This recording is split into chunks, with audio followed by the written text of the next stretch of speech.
Your Denver Broncos just keep making moves, and this latest move is definitely tipping their cap as to what is next in free agency as the Broncos have cleared up some salary cap space. George Payton is navigating this salary cap just like Bo Nix does the pocket. It is wild and exciting to watch.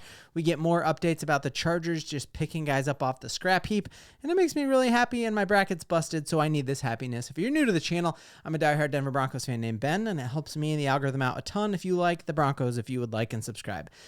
So diving in here again, George Payton has just been undefeated other than that Russell Wilson move when it comes to this cap space. And we were able to get Jonathon Cooper, who had 10 sacks. We remember it was all the way back to Bradley Chubb that we'd had a 10-sack edge rusher, and then we had it with Cooper and Benito, and then we had Zach Allen playing his absolute brains out. It was a great thing. Well, the Broncos were able to make a really smart move here.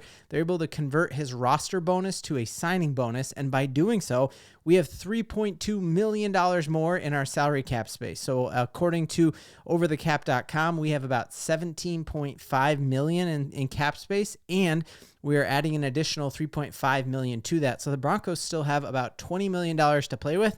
And truly, there's a lot of debates as to what it's actually going to cost our cap hit to sign these new rookies. I believe what Sarah Bettinger said the other day, that we're really talking closer to $5 million. So the Broncos have about $15 million in cap space to play with. Now, there are folks saying like, well, hey, let's just roll it into next year.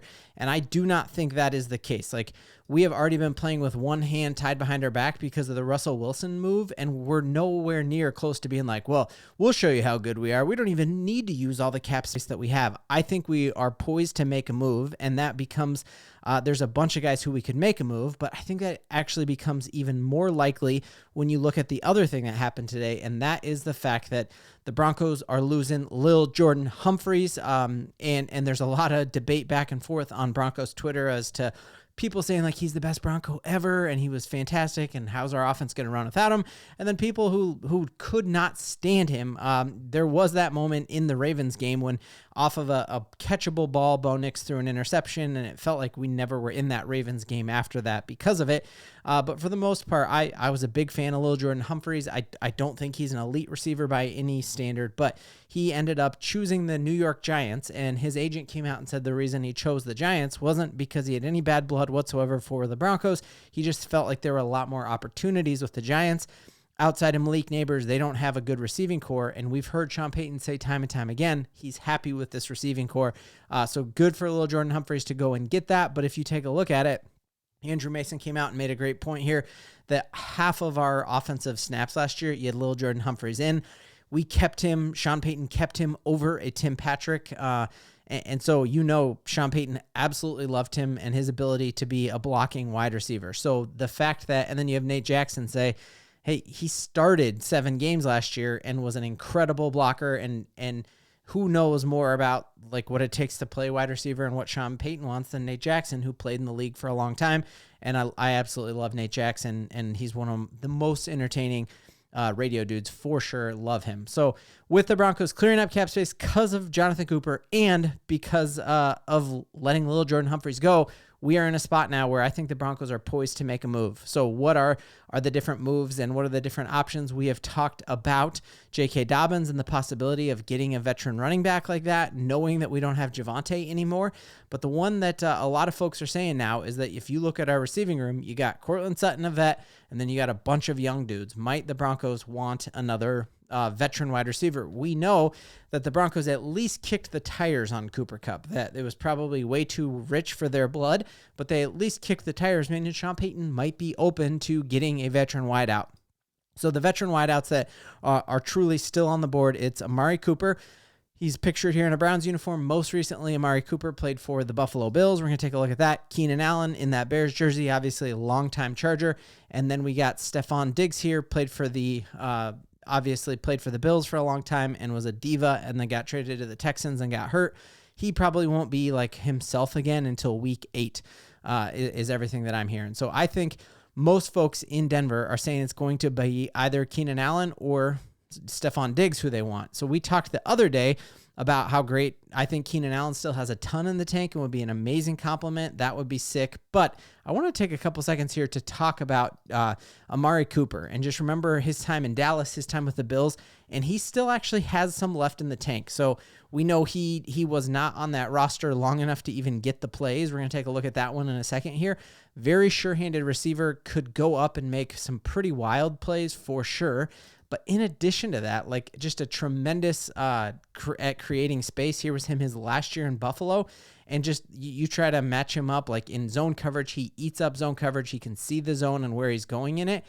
And then you just see here, this is one of his first weeks in Buffalo. And this was his wide receiver who had to help him out with the play. He runs the slant here, gets a wide open walk-in touchdown against the Jets, who were supposed to have a pretty fantastic secondary, and he just ate it up. Here's him seeing him one of his last years in Buffalo against press coverage there, eats that up. So I think, he's not Deebo Samuel, but he's pretty stinking good. And I think that could be really, really exciting. He's a smart player. There's this famous play here where he pitches the ball back to Josh Allen for that touchdown in that snow game that kind of ended Christian McCaffrey's season there. So you do see him like have some playmaking ability whatsoever. So let me know in the comments. Would you be, if we're talking about those three, Keenan Allen, who we looked at last week, we're talking about Amari Cooper, and then lastly, let's talk Stephon Diggs. Now, to me, you see Stephon Diggs here, and his footwork is some of the nastiest stuff you've ever seen in the league. Like his ability to dance, and we have not had a route runner like that with that type of footwork in Denver in a long, long time. And his ability to create separation. My thing with him is that Sean Payton stays very far away from divas. And I just think a young and hungry team that has like a college type atmosphere. I don't really want a guy that, like, if Josh Allen can't even get along with you, you're probably the problem, bro. And we just saw, you're more than the sum of your parts or less than the sum of your parts. And the Texans took a massive step back this year. And I think a lot of that is their young and hungry culture, their winning culture kind of got tanked. Now, I think if there is anyone in the NFL who could raise all boats, it's Sean Payton. He showed his ability to lock a culture down and take big egos and have people set their egos aside. Like Reggie Bush was a pretty big ego guy himself, and he was able to set it aside. As we talk about the Broncos maybe getting a joker, you also have seen Stephon Diggs line up in the backfield. You see him here on this fake pass ability. I don't like him holding the ball like a loaf of bread there, but a tremendous athlete. And the thing is, he is coming back off an injury, but he posted this video 20 hours ago. So evidently he is back. He did meet with the New England Patriots. They are waiting to make a move on him until after the draft. So if the Broncos wanted him right now, they have $20 million in cap space.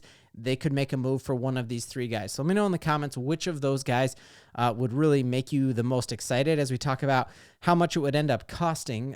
Josina Anderson, shout out her. She was a Denver gal for a long time. I remember watching her on the news when I was a small child.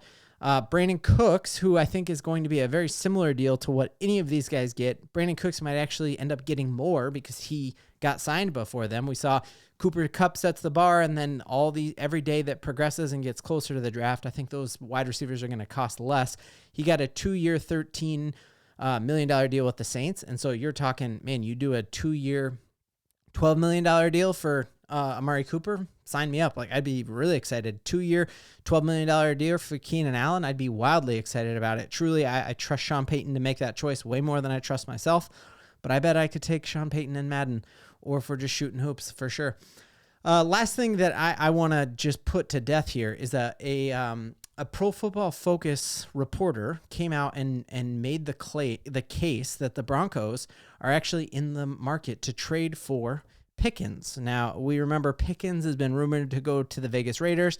He is a absolute diva, and when you talk about players I want to stay far away from, it is Pickens. I'm sure if the Broncos ended up making a trade for him, I would find enough tape to be excited, but you just see if Mike Tomlin cannot keep you under wraps and you're still writing stuff in your eye black, you're still not blocking in the red zone, you're giving up on plays, you're throwing Russell Wilson under the bus. We just saw even when Russell Wilson was playing bad here, nobody threw him under the bus here. Like, you have one candid moment where Marvin Mims in the end zone, some fans are like, hey, we want to see you go off today. And he said to them, not knowing he was being recorded, well, Russell Wilson never throws me the ball. But other than that, like you saw Courtland have Russell's back. You saw all these receivers have Russell's back.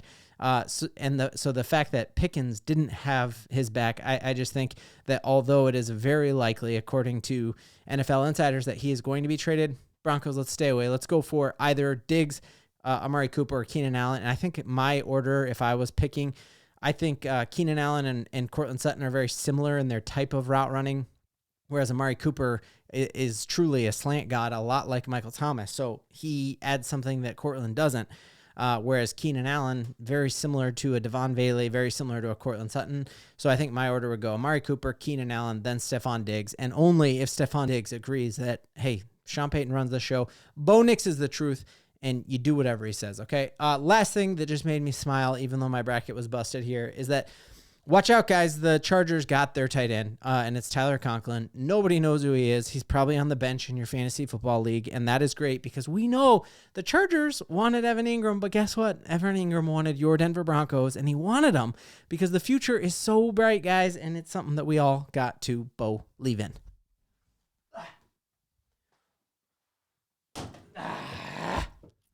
Come on.